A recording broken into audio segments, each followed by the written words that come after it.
လိုင်ယွန်ကိုရရောက်ချင်းစံချိန်တစ်တင်လိုက်တဲ့အန်ဒရစ်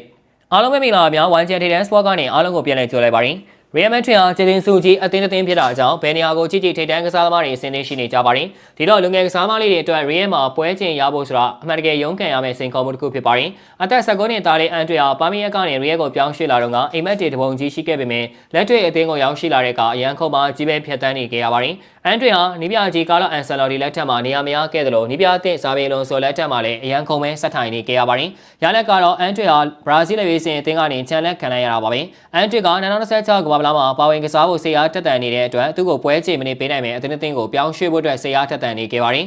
ဒါကိုနေရာဒီအပြောင်းရွှေ့တော့ကရီယယ်တို့သဘောမတူပဲပယ်ချခဲ့ပေမဲ့ဆောင်းရာသီအပြောင်းရွှေ့မှာတော့ရာသီဝက်အငါးထွက်ဖို့မီးစိမ်းပြပေးလိုက်ပါတယ်ဒီတော့အန်ဒရစ်လည်းလီဂူဝမ်အသင်းလိုင်ယွန်ကို6လအငါးနဲ့ရောက်ရှိသွားခဲ့ပါတယ်။လိုင်ယွန်ပရိသတ်တွေကသူတို့အသင်းစီကိုမျိုးဆက်သစ်လူငယ်ပါရမီရှင်လေးတယောက်ရောက်ရှိလာတဲ့အတွက်တောင်းတောင်းဖျားဖျားအားပေးကြိုဆိုခဲ့ကြပါတယ်။အန်ဒရစ်ကလည်းလိုင်ယွန်အသင်းအတွက်ကစားတော့မပေးရသေးခဲ့ပါပဲကိုပိုင်စံချိန်တစ်ခုတင်နိုင်ခဲ့ပါတယ်။ IMC Sport ရဲ့သတင်းဖော်ပြချက်အရလိုင်ယွန်ရဲ့အန်ဒရစ်ရောက်ရှိလာကြောင်းကြေညာထားတဲ့ post ဟာကြီးစုသူ18တန်းကျော်အထိရောက်ရှိသွားခဲ့ပြီးအသင်းရဲ့လူကြီးအများဆုံး social media post အပြင်မှတ်တမ်းတစ်ခုရေးထုတ်နိုင်ခဲ့ပါတယ်။အန်ဒရစ်ကဒီဇင်ဘာ29ရက်နေ့ကနေစတင်ပြီးလိုင်ယွန်အသင်းနဲ့လေ့ကျင့်ရေးမှာပူးပေါင်းသွားတော့မှာပါ။အန်ဒရစ်ကြောင့်လိုင်ယွန်မှာခြေစွမ်းပြပြီးကမ္ဘာ့ဖလားအိမ်မက်ကိုလက်တွေ့အကောင့်ထဲပေါ်နိုင်မလားဆိုတာရာသီဝက်စောင့်ကြည့်ရပါမယ်။ကြည့်ရှုပေးကြတာကျေးဇူးတင်ပါတယ်။